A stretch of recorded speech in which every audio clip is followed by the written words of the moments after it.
Et on entame tout d'abord cette édition en images avec cette tension, surtout actuellement entre les populations roms et les forces de l'ordre dans la métropole lilloise.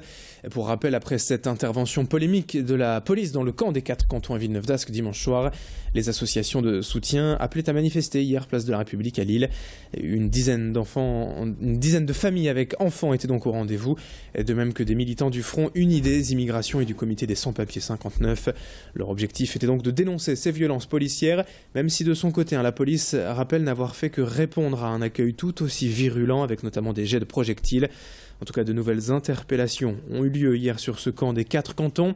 Une situation dénoncée donc par les associations, dont ce porte-parole du Front Uni des immigrations et des quartiers populaires hier soir au micro d'Idil Gunaï.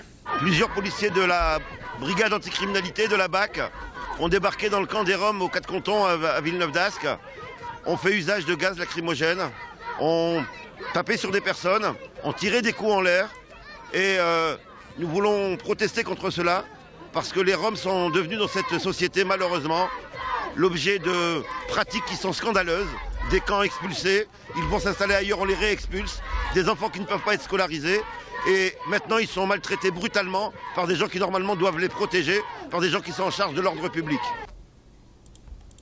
Autre manifestation à vous signaler dans l'actualité.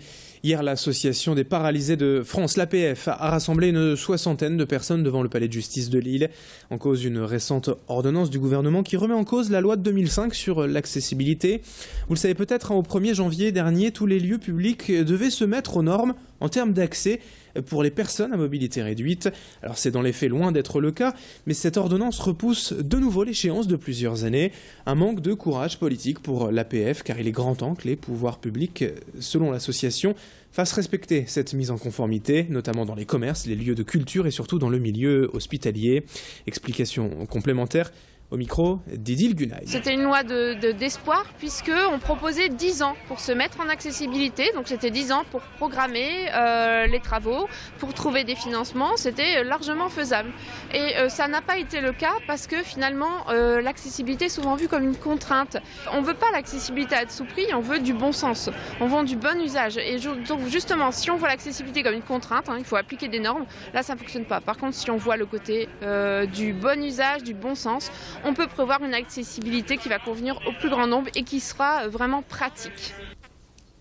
7h18 en direct sur Grand Lille TV. Dans le reste de cette édition, le portrait du jour. Et on s'intéresse aujourd'hui à un métier qui pourrait plaire aux lycées et étudiants qui recherchent actuellement une formation pour l'année prochaine. Le psychomotricien soigne les troubles du comportement et les diverses difficultés psychologiques s'exprimant au niveau du corps. Les troubles obsessionnels compulsifs, les fameux TOC, mais aussi le bégaiement, voire l'anorexie.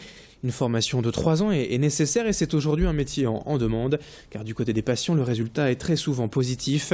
Techniques de relaxation, éducation gestuelle, expression corporelle à partir du jeu. Le psychomotricien corrige les difficultés psychiques que peuvent rencontrer enfants et adultes. Présentation détaillée avec ce professionnel rencontré par notre journaliste Thibaut Peck. On est sur des gestes d'imitation avec une circulation du mouvement pour faire prendre conscience que le mouvement ne s'arrête pas au bras, même si c'est ce qu'on voit le plus, c'est-à-dire qu'une rotation de bassin va se faire influencer au niveau des chevilles. On va prendre conscience aussi de la respiration qui fait naître le mouvement et la façon de pouvoir aussi échanger, c'est-à-dire qu'on est sur un même rythme, on est sur quelque chose qui va s'accorder en fait. Donc tout ça c'est très intéressant, c'est-à-dire qu'on n'est pas que dans du mouvement pour le mouvement, on est dans un mouvement affectif, un mouvement relationnel, et non pas un mouvement simplement moteur. Un mot de cinéma également dans ce journal avec la sortie événement du film hier, 50 nuances de Grey. Adapté du best-seller américain, le film est très attendu notamment pour ses scènes érotiques, voire même parfois pornographiques. En tout cas, le roman avait déchaîné les passions, justement par un propos libéré de la sexualité. Mais qu'en est-il du film? Retrouve-t-on le côté affriolant du livre sur grand écran? Pour le moment, les critiques ne sont pas franchement positives à l'égard du film. Nous sommes donc allés hier à la sortie des toutes premières séances de l'UGC à Lille pour demander l'avis des premiers spectateurs. Propos recueillis sur place à la sortie de la séance par Rémi Pem. De toute façon, c'est trop loin. Ça va vraiment à l'extrême et c'est vraiment trop pour la plupart des gens. Pour les scènes un peu sexuelles, il manque beaucoup de trucs. Le livre était bien plus élaboré.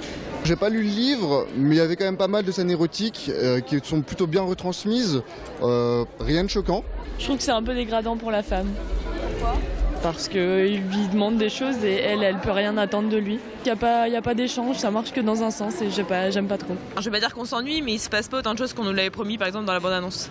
J'aurais pu être un peu épilé pour le coup. Hein. Je suis coiffeur à la base, donc je coupe les poils. Il y avait des poils et alors, c'est pas grave. Non mais oh. Et un mot aussi à propos d'Art-Up dans ce journal. Art-Up qui ouvre ses portes, je vous le rappelle, ce midi au public, après le vernissage officiel hier soir. C'est parti donc pour 4 jours d'art contemporain à l'île Grand Palais, la deuxième plus grande foire en la matière en France, avec une centaine d'exposants venus de France et de toute l'Europe. Nous serons cet après-midi en direct de l'île Grand Palais de 17h à 19h, avec nos équipes sur place pour vous faire découvrir l'événement, en compagnie des artistes, des galéristes. Ne manquez pas ce rendez-vous tout à l'heure entre 17 et 19h sur Grand Lille TV, en direct d'Art-Up. Ne manquez pas également nos directs depuis le Palacium de Villeneuve-d'Ascq. Je vous le rappelle, le SBVA joue le quart de finale retour de la Coupe d'Europe ce soir face aux Turcs d'Adana Bottas, et après leur victoire de 13 points à l'aller, elles sont en bonne posture pour se qualifier ce soir à 20h au Palacium. Nous serons en direct depuis le dernier entraînement tout à l'heure vers 11h. Restez avec nous. 7h21, tout de suite la météo et l'infotrafic à suivre sur Grand Lille TV. Merci de votre fidélité, très belle journée à tous.